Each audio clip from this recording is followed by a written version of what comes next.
بسم اللہ الرحمن الرحیم۔ خواتین و حضرات، السلام علیکم ورحمۃ اللہ وبرکاتہ۔ یوٹیوب چینل ہیلتھی لائف میں آپ کی خدمت میں صحت کی آگاہی کے لیے حاضر ہیں۔ ہمارا مقصد صحت مند معاشرے کا قیام اور بہتر طریقہ علاج کی طرف رہنمائی کرنا ہے۔ میں آج ہومیوپیتھک ڈاکٹر پروفیسر عدنان علی دارٹ کے ساتھ آپ کی خدمت میں حاضر ہوں۔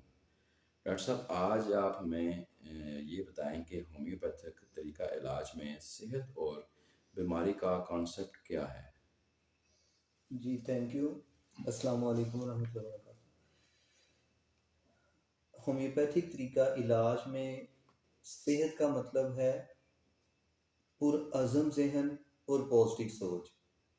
جو ذہن پرعزم ہے اور جہاں پہ پازیٹیو سوچ ہے وہاں جسم میں بیماریاں نہیں ہوں گی، اور بیماری کا کانسیپٹ اسی کے الٹ ہے کہ جہاں پہ ذہنی طور پہ کوئی مایوس ہے، اس کے اندر ہوپ نہیں ہے، اس کے اندر ویژن نہیں ہے وہ، اور اس کی پازیٹیو سوچ نہیں ہے، اس کے جسم میں بیماریاں ہیں۔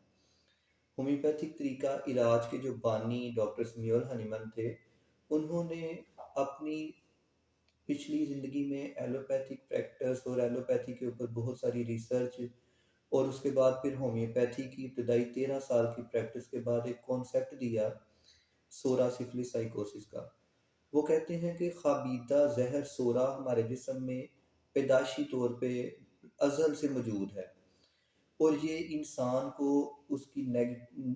کو نیگیٹیوٹی کی طرف لے کے جاتا ہے، اور اسی طرح جو لوگ اس میں مبتلا ہو جاتے ہیں ان کے متعلق وہ اپنے آرگینن آف میڈیسن میں جو ہومیوپیتھی کا آئین ہے، جس کے اوپر ہومیوپیتھک طریقہ علاج کے قواعد و ضوابط کھڑے ہیں، اس کے ایفورزم نمبر یعنی اس کی دفعہ نمبر 80 میں وہ بیان کرتے ہیں کہ the fundamental cause of all the numerous.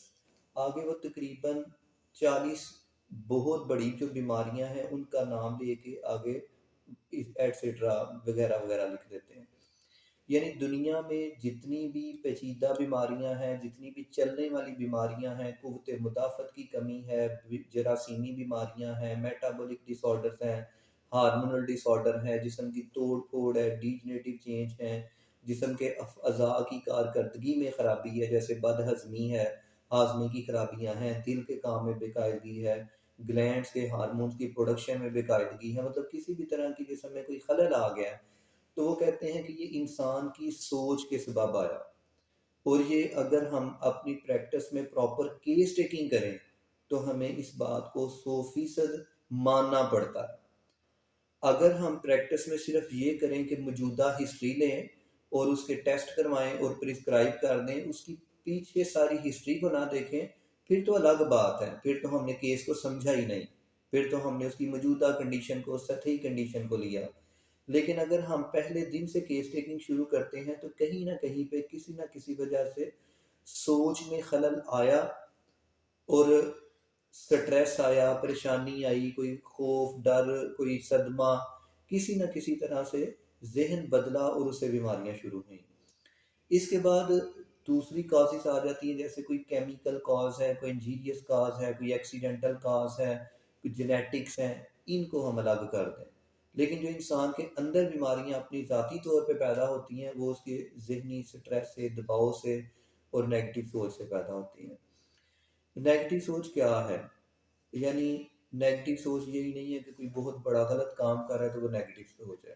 Negative سوچ ہے جب ہم فرض کیا کہ ہم ایک پلیٹ میں 2 لوگ کھانا کھا رہے ہیں، تو ایک فرد ان میں سے ایک جو ہے وہ کسی اچھی چیز کو کھانا چاہ رہا ہے اس میں سے، تو یہ اس کی نیگیٹو سوچ ہے۔ وہ حق دینے کی بجائے، وہ قربانی کی بجائے اپنے لیے فوکس کر رہا ہے، تو یہاں سے بیماریاں شروع ہوتی ہیں، کیونکہ اس سے سٹریس پیدا ہوتا ہے، ہارمونل ڈیفیشنسی پیدا ہوتی ہے، اور اس کے بعد پھر جیسے یہاں پہ اگر ایک پٹاخہ چلے گا تو دل کی دھڑکن تیز ہوگی۔ اسی طرح جب کوئی اس طرح چھوٹی چھوٹی سی بے قاعدگیاں، چھوٹی چھوٹی سی حق تلفیاں کی جاتی ہیں تو اس سے ذہن پہ دباؤ آتا ہے جو ہارمونز کو امبیلنس کرتا ہے، اور وہی ہارمونل امبیلنس آہستہ آہستہ جسم میں بیماریوں کا سبب بن جاتا ہے۔ تو ہومیوپیتھی میں کہا جاتا ہے کہ جو پرعزم ذہن ہے، یعنی جس کا وین اچھا ہے، جس کی سوچ مثبت ہے، جو دوسروں کے لیے بھلا چاہتا اور سوچتا ہے اور کرتا ہے، وہ صحت مند ہے۔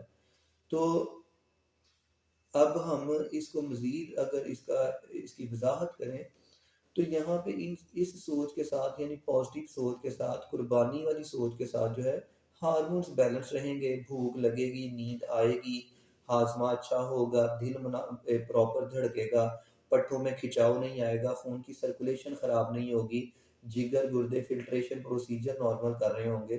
تو یہ چیزیں، یہ سارا کچھ صحت مند رہے گا۔ اس کے بعد پھر ہمارا لائف سٹائل جو ہے یہ بھی اب بیماریوں کا سبب بن گیا کہ ہمارے کھانے میں جیسے ہم اپنے بچوں کو سبزیوں کی طرف نہیں لے جا رہے، پھلوں اور سلاد کی روٹین ان کی نہیں بنا رہے، اس کے اگینسٹ ہمارے گھروں میں گوشت کھانے کا، چکن کھانے کا کانسیپٹ اور میدا کھانے کا کانسیپٹ بڑھ گیا ہے، ٹرینڈ بڑھ گیا ہے۔ تو اس ٹرینڈ نے بھی بیماریوں کو پیدا کیا۔ تو اس کی وجہ سے بھی جو بیماریاں پیدا ہوتی ہیں وہ بھی جسم کو نقصان پہنچاتی ہیں، یہ بھی ایک سبب ہے۔ تو مطلب ہومیوپیتھک طریقہ علاج بیماریوں کی ان تمام کازز کا احاطہ کرتا ہے، لیکن انسانی جسم کے اندر بڑی بڑی پیچیدہ بیماریوں کا سبب اس کی سوچ کو اور اس کے ذہن کو قرار دیتا ہے۔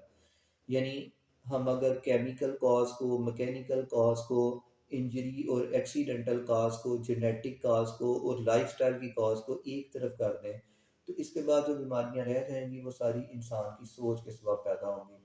تو جینیٹک بیماریاں بھی تقریباً کیوریبل ہوتی ہیں یا ان کی مینجمنٹ اچھی مل جاتی ہے ہومیوپیتھک طریقہ علاج میں۔ اسی طرح جو ایکسیڈنٹل اور انجیریس ڈیزیزز ہیں اس میں بھی ہومیوپیتھک طریقہ علاج میں اچھا اسپیکٹرم موجود ہے، یعنی ہماری پریکٹس میں، ہر کسی کی پریکٹس میں ہومیوپیتھ کی ایسے کیسز ملتے ہیں۔ جیسے ہم کالج میں اپنے کچھ ڈاکٹروں کے گیٹ ٹوگیدر کیا کرتے تھے تو اس میں مختلف ڈاکٹر اپنی زندگی کے ایکسپیرینس شیئر کرتے تھے۔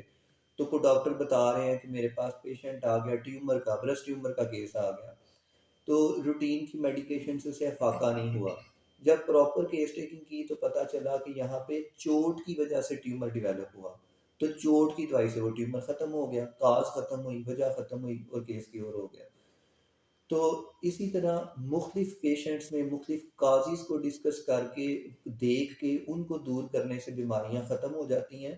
تو کاز ذہن ہے، کاز جینیٹکس ہے، کاز انجری ایکسیڈنٹ ہے، کاز کیمیکل ہے، کاز مکینیکل ہے، یا کوئی بھی کاز ہے، ابیوز ڈرگس ہے، کھانے پینے کے سٹائل میں بے قاعدگی ہے، سونے کی روٹین غلط ہے۔